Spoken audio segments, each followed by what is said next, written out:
I need to tell you something today that still makes my chest tighten every time I think about it. It's about choices, the ones we make for the people we love, and the ones they make that change everything. Sit with me for a while. This isn't an easy story, but it's mine, and maybe somewhere in it, you'll find something worth holding on to. My name is Eleanor Richardson, though most people called me Ellie back when I had people who called me anything at all. I'm 76 years old now, and I'm sitting in this community center on a Tuesday afternoon with a cup of soup going cold in front of me. The volunteer who brought it to me smiled kindly, the way people do when they're trying not to see too much. I've gotten used to those smiles. I wasn't always here, in this corner, surrounded by others who've learned to make themselves small. For 35 years, I stood in front of classrooms full of children, teaching them to read, to write, to believe that the world was full of possibilities. I was Mrs. Richardson then, with sensible shoes and chalk dust on my sleeves, and I loved every single one of those children like they were my own. Hundreds of them passed through my classroom over the decades, and I'd like to think I gave them something that mattered. But I only had one child of my own, David. When David was born in 1970, I thought my heart might burst from how much love one small person could hold. His father, Robert, and I had tried for years. We'd almost given up hope when David arrived, red-faced and screaming, perfect in every way. Robert used to hold him in the evenings, walking circles around our small living room in our house in the suburbs, humming old folk songs until David's eyes would flutter closed. We had 10 years. That's all we got. Robert died of a heart attack in 1980, collapsed in the garden while planting tomatoes. David found him there, 10 years old, standing in the doorway, his father's favorite baseball cap in his hands, asking me why Daddy wouldn't wake up. After that, it was just the two of us. I worked every day I could, picked up summer school sessions, tutored in the evenings. I wanted David to have everything, not material things necessarily, though I made sure he had decent clothes and didn't go without, but opportunities. College was never a question. It was a certainty I built into our lives like the foundation of a house. David was a good student, serious and focused in a way that reminded me achingly of Robert. He got into a good university, studied law, graduated near the top of his class. When he called me from his new office in 2005, his voice vibrating with pride as he told me about making junior partner, I cried in my empty kitchen. Happy tears, grateful tears. This is what we worked for, Robert, I thought. Look at our boy. For years it was enough. David would visit every Sunday, bringing flowers from the market, always daisies, because I'd told him once they were my favorite. We'd have dinner, talk about his cases, about my students, about nothing in particular. Those were good years, quiet years. I had my small house, my retirement pension from the school district, my garden where I still planted tomatoes every spring. I was content. Then came Jessica. It was 2015 when David brought her home to meet me. He was 45, she was 30, and I really tried not to make judgments. She was beautiful in that polished way that takes money and time, with perfectly highlighted hair and clothes that whispered expensive, even when they were supposed to look casual. A real estate agent, David told me proudly, very successful. During that first dinner, I watched her eyes move around my small house, cataloging, assessing. When she looked at my furniture, the sofa Robert and I had saved for, the dining table we'd refinished together one summer, I saw something flicker across her face. Not quite disgust, but close. Dismissal, maybe. The look you give things that aren't worth your time. "What a cozy home," she said, her smile not quite reaching her eyes. Very vintage. David didn't notice. He was too busy watching her, his face soft, with something that looked like love, but also like desperation. He wanted her to approve, I realized, not just of the house, but of me, of his life, of where he came from. They married that fall in a ceremony that cost more than I'd earned in 2 years of teaching. Jessica wore a dress that probably cost as much as my car. I wore my best dress, the navy blue one I'd bought for David's law school graduation, and tried not to feel out of place among her friends in their designer clothes and practiced laughter. At the reception, I sat alone at a table in the corner. David came by once, squeezed my shoulder, said he was glad I was there. Jessica's mother, dripping with jewelry, asked me what I did. When I said I was a retired teacher, she said, "Oh," in a tone that managed to convey both pity and superiority, then excused herself to speak to someone more important.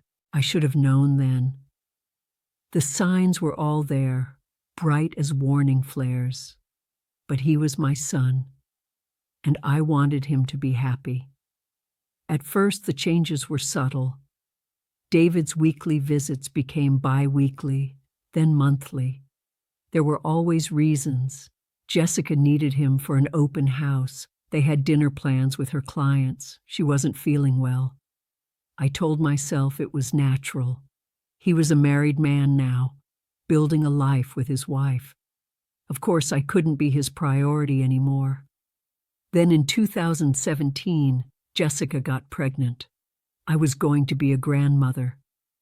The joy of it almost knocked me over. I started knitting, something I hadn't done since David was small, making tiny sweaters and blankets in soft yellows and greens. I imagined holding this baby, teaching her to read the way I taught hundreds of children, passing on the stories Robert used to tell. Emma was born in October, and she was perfect. I saw her once in the hospital, through the nursery window. Jessica was tired, David was overwhelmed, and the nurse said immediate family only. I was immediate family, but apparently not the right kind. After that, seeing Emma became something I had to negotiate.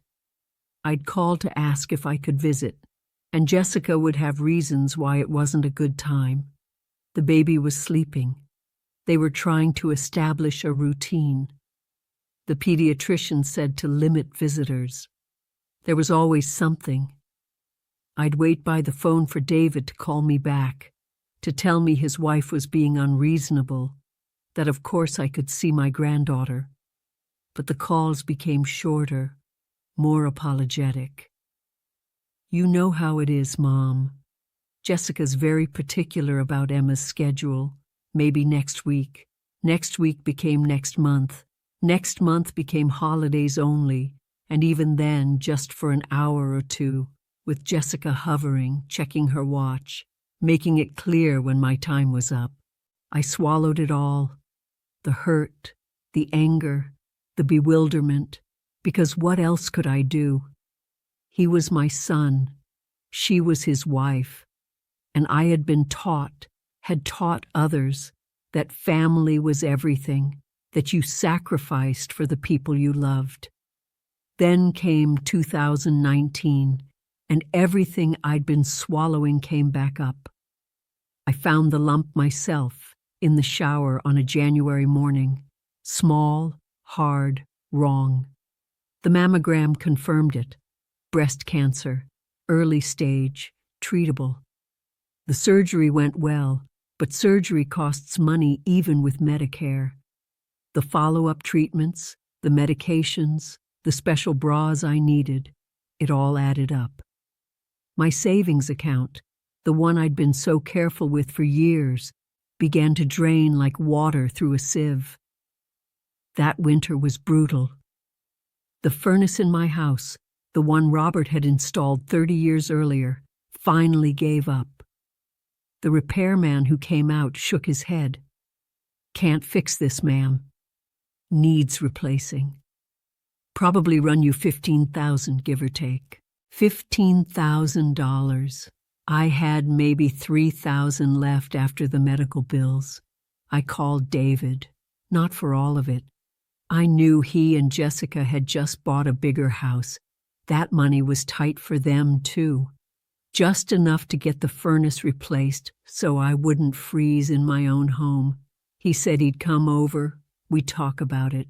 I made coffee, set out the cookies he'd loved as a child. When the doorbell rang, my heart lifted. My son was here. We'd figure this out together. But Jessica was with him. She walked into my living room like a general surveying a battlefield, her designer boots clicking on my old hardwood floors. She sat on my couch, crossed her legs, and looked around with that same appraising expression I'd seen at our first dinner. "Eleanor," she began, and I noticed she never called me Mom or Ellie, always Eleanor, formal and distant. "David and I have been talking, and we're concerned about you living here alone. This house is too big for one person. The maintenance must be exhausting." I started to say it wasn't, that I managed fine, but she continued as if I hadn't spoken. "We think you should consider selling. There are lovely senior living communities now, very safe, very social. You'd have people around, wouldn't have to worry about things like furnaces breaking down. And the equity from the house, that could give you a nice cushion, for your retirement." I looked at David. He was studying his hands, not meeting my eyes. "David," I said. He finally looked up, and what I saw in his face broke something in me. It was resignation, defeat. "Mom," he said quietly, "Jessica's right. We worry about you here. What if something happens? What if you fall or get sick again and there's no one around to help?" "I could call you," I said, hating how small my voice sounded. Jessica smiled, sharp as a knife. "David can't drop everything every time there's a problem, Eleanor. He has responsibilities. We have a child now. We need to think about Emma's future. The house sold in 3 months. Jessica helped me find a senior apartment, a cramped one-bedroom unit with thin walls and a view of the parking lot. The rent was $900 a month, which seemed insane for something so small, but Jessica assured me it was a good deal, very safe, very convenient. The house sold for $350,000. After paying off the mortgage and the real estate fees, I had about $200,000 left. Jessica suggested, insisted really, that David help me invest it properly. We'd set up a joint account, she said, so that if I needed anything, David could access the funds quickly to help me. I should have said no, should have found a lawyer, done this properly. But David was looking at me with those eyes that were so much like Robert's, and Jessica was talking about protecting my interests, and I was tired, so tired. From the cancer, from losing my house, from fighting a current I couldn't see but could feel pulling me under. I signed the papers. The apartment was awful from the start. The walls were thin enough that I could hear my neighbor's television at all hours. The building smelled like industrial cleaner and old cooking. There was no garden, nowhere to plant tomatoes. My furniture from the house, the pieces that held Robert's memory, looked wrong there. Too big, out of place, like me. But I told myself it was fine. I had my pension, enough to cover rent and food and bills. I had my health back, more or less.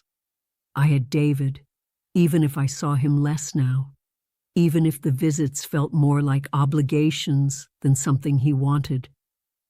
Then 2020 brought the pandemic, and the world stopped. The apartment building sent a notice in March. Rent was increasing by 30% due to increased costs and necessary improvements. My $900 rent became $1,170 overnight. My pension was fixed at $1,600 a month. After rent, utilities, food, and medications, I had almost nothing left. I called David in April, asked if I could withdraw some money from the investment account, just enough to cover the rent increase until things stabilized. "It's not a good time, Mom," he said, his voice strained. "The market's way down right now. If we pull money out, you'll lose a lot. Just hang on a little longer, let things recover." I hung on through May, June, July. I stopped buying anything that wasn't absolutely necessary. Rice and beans became my main meals. I wore sweaters instead of turning up the heat.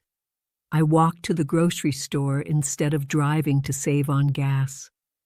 In August, I got a call from a friend who still worked at David's firm. "Ellie," she said carefully, "I thought you should know. David and Jessica just closed on a new house. It's beautiful, over by Maple Grove, you know. That expensive development must have cost them a fortune." My hands went numb. Did they take out a loan? A pause. I heard they paid a significant down payment, cash. The partners were talking about it. Apparently it was enough to impress the sellers into accepting their offer over 3 others. I called David that night. My voice was shaking. "David, I need to know. The investment account, did you use that money for your house?" Silence. Long enough that I knew the answer before he spoke. "Mom, I was going to tell you. Jessica we thought it was the best use of the funds. The market was down anyway, and this house is an investment too. The property values in that area are only going to go up, and that was my money." My voice sounded strange, hollow. "That was from my house. The house your father and I bought. The house we raised you in." "Mom, you're being dramatic. It's still our money. It's in both our names. And we're family. What's ours is yours. When Jessica and I are doing well, you benefit too. That's how it works." "How am I benefiting, David?" "I can barely afford my rent. I'm eating rice for dinner every night. I asked you for help, and you said no. We're stretched thin right now. Do you know how much a house like this costs to maintain? And Emma's private school, and Jessica stopped working to be home with her. With my money. That's not fair, Mom. After everything I've done for you." "Everything you've done?" I heard my voice rising, heard 35 years of swallowed words fighting their way out. "I raised you alone after your father died. I worked 2 jobs to put you through college. I never asked you for a thing until I had cancer and my house was falling apart, and even then—" The line went dead. He'd hung up. September brought the notice I'd been dreading, 3 months of unpaid rent.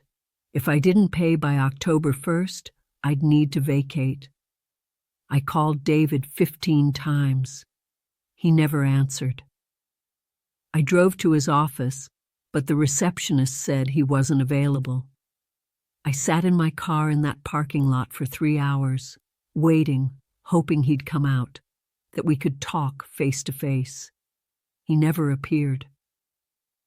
On October 1st, my 70th birthday, the apartment manager knocked on my door. She was young, apologetic. "Mrs. Richardson, I'm so sorry, but you need to be out by the end of the week." I had nowhere to go. A friend from my teaching days, Margaret, let me stay on her couch for a few months. But in January, her son lost his job and needed to move back home with his kids. There wasn't room for me anymore. The women's shelter had a bed available. The social worker who checked me in tried to be encouraging. "It's temporary," she said. "We'll help you find permanent housing. You have your pension. That's more than a lot of people here have." Except my pension wasn't enough for security deposits and first month's rent, not in this market. Not anymore. I stayed at the shelter for a year, shared a room with 5 other women, kept my belongings in a small locker. During the day I'd leave. They required that unless you were sick, and I'd go to the library or walk around or sit in parks when the weather was good. I started collecting bottles and cans from public trash bins. The redemption money bought things the shelter couldn't provide: soap that didn't dry out my skin, a notebook to write in, stamps so I could send birthday cards to Emma even though I had no address to send them to. I tried one more time to reach David. I went to his new house. I'd looked up the address online at the library. It was beautiful, everything Jessica probably wanted. Big lawn, 2-car garage, a swing set in the backyard. I rang the doorbell. Jessica answered. She stared at me for a long moment, taking in my donated clothes, my worn shoes, my unkempt hair. "You can't be here," she said flatly. "I just want to talk to David." "Please. David doesn't want to see you. You're harassing us, Eleanor. If you come back, I'll call the police." The door closed. Through the window I saw Emma, my granddaughter, playing with dolls on the living room floor. She looked up, saw me standing there, and waved with the easy friendliness of a child who doesn't know a stranger from family. I waved back. Then I left. After the shelter, I cycled through different places. A church basement that opened its doors on cold nights, a community center during the day. Sometimes when I had a little extra money, a motel for a night so I could shower properly, sleep in a real bed. Now I'm 76 and this is my life. I spend my days at this community center, my nights on a cot in the church basement down the street. My pension covers food, my medications, the storage unit where I keep the few things I couldn't bear to part with, photo albums, Robert's watch, the baby blanket I made for David. Every Christmas, a card appears in the general delivery at the post office. No return address, but I know David's handwriting. Inside is always $100 and nothing else. No note, no explanation, no "I'm sorry" or "I miss you." Just the money, like he's paying an old debt in installments. Last year, I saw them at the grocery store. I was returning bottles, pushing a shopping cart full of cans I'd collected, wearing a coat someone had left at the church. Jessica was buying organic vegetables, Emma dancing beside her, 7 years old and beautiful, so beautiful it hurt to look at her. They walked right past me. Emma was chattering about her ballet class, and Jessica was nodding, saying something about recital costumes. I opened my mouth to call out, but what would I say? How would I explain who I was? This old woman with a cart of trash, this person who didn't fit into their clean, expensive life. I let them pass. People at the center tell me I should sue, get my money back. There are lawyers who'd take the case, they say, make David pay. But how can I? How can I take my own son to court, stand up in front of a judge and say my child stole from me? Every time I think about it, I remember him at 10 years old, standing in the garden next to his dead father, asking me why. I remember holding him through his nightmares, teaching him to ride a bike, sitting in the audience at his law school graduation, crying because Robert should have been there to see it. He's my son. I spent my whole life teaching children about kindness, about family, about love. What kind of hypocrite would I be if I sued my own child? Sometimes I wonder if Jessica was right. Maybe I was too dependent on David. Maybe I expected too much.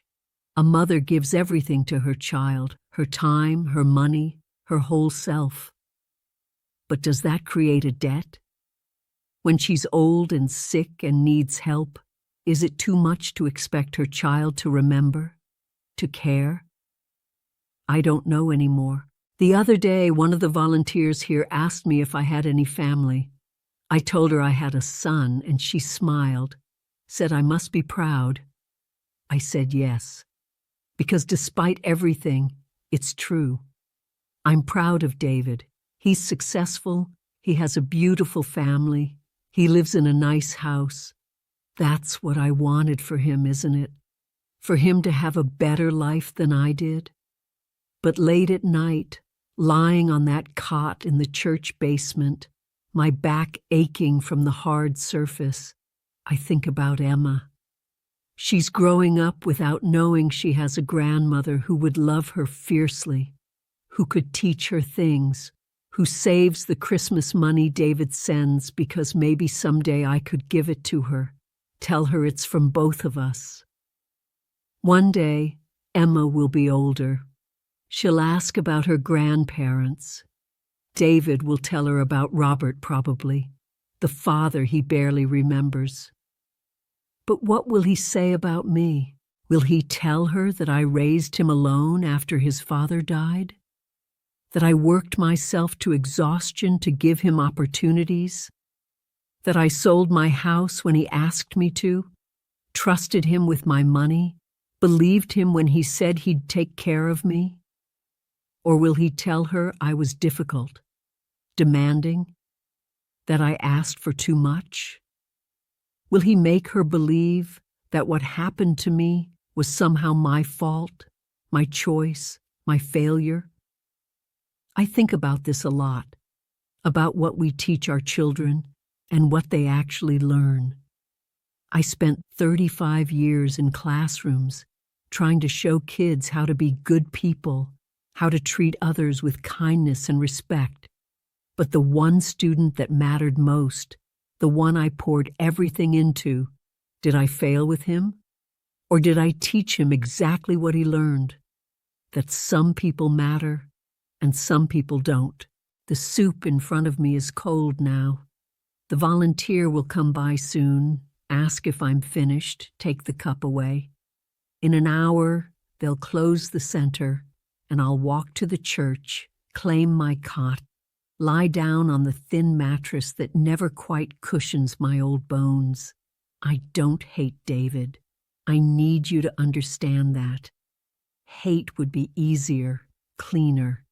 But I can't hate the boy who used to climb into my bed during thunderstorms, who made me Mother's Day cards with his careful child's handwriting, who called me the day he passed the bar exam and said, "We did it, Mom, you and me." What I feel is sadness, a sadness so deep it's become part of me, like my bones, like my breath. Sadness for him, because he's made a choice that he'll have to live with.